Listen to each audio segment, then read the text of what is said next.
அனைவருக்கும் அடியனின் பணிவான வணக்கங்கள். இன்னைக்கு நாம் பார்க்கக்கூடிய தலைப்பு வந்து 6இல் நீசம் பெற்ற அடுத்து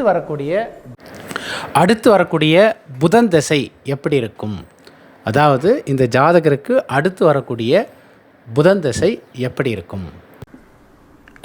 அதாவது நம்முடைய உயர்கணித கேபி சார ஜோதிட முறையில் இந்த ஜாதகத்தை பற்றி நம்ம ஆய்வு செய்ய போகிறோம்.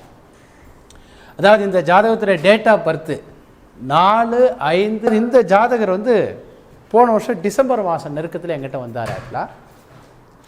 வந்து இவருக்கு ஜாதகத்தில் 6வது வீட்டில், லக்னத்துக்கு 6வது வீட்டில் புதன் வந்து நீச்சமாக போயிடுச்சு. அதனால் இந்த நீச்சம் பெற்ற கிரகம் அதுவும் 6வது வீட்டில் இருக்குது. இது ஏதாவது ஒரு பிரச்சனையை கொடுக்குமா, அதில் கன்ஃபியூஸ் ஆகிட்டு ஒரு பயம். ஏன்னா ஜாதகர் வந்து ஐடி சம்மந்தமான துறையில் இருக்கார்.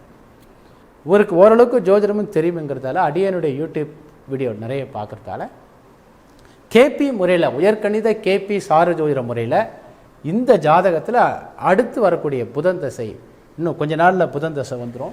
இந்த புதன் தசை எப்படி இருக்குன்னு தெரியல. ஏன்னா புதன் தான் கம்ப்யூட்டருக்கு காரகன், அது 6ல் போய் மறந்து விட்டது அப்படின்னு ஒரு பயம்.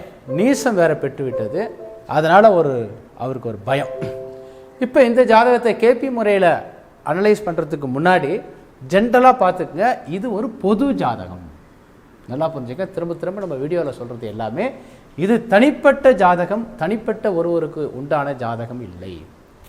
இது ஒரு பொது ஜாதகம். இந்த ஜாதகத்தை நீங்கள் 1 மணி நேரம் கூட்டினாலும் இதே ஜாதகம் தான் இருக்கும். அதாவது 5:33க்கு பதிலாக 5:33க்கு பதிலாக நீங்கள் 6:33ன்னு போட்டாலும் இதே ஜாதகம் தான் இருக்கும்.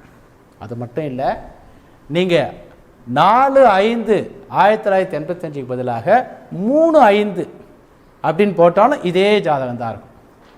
3/5ன்னு போட்டாலும் இதே ஜாதகம் தான் இருக்கும்.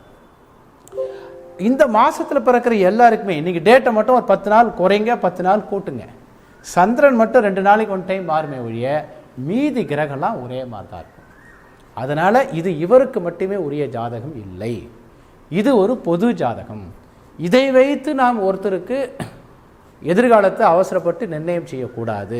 ஏன் அப்படின்னா ஒரு நாளைக்கு கிட்டத்தட்ட 3.5 லட்சம் குழந்தைங்க பிறகு, ஒரு லக்னத்தில் தோராயமாக 30,000 குழந்தைங்க பிறகு.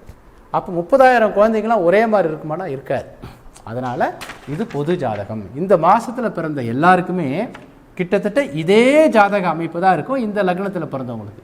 இப்போ கேபி முறையில் இந்த ஜாதகத்தை அனலைஸ் பண்ணுவோம்.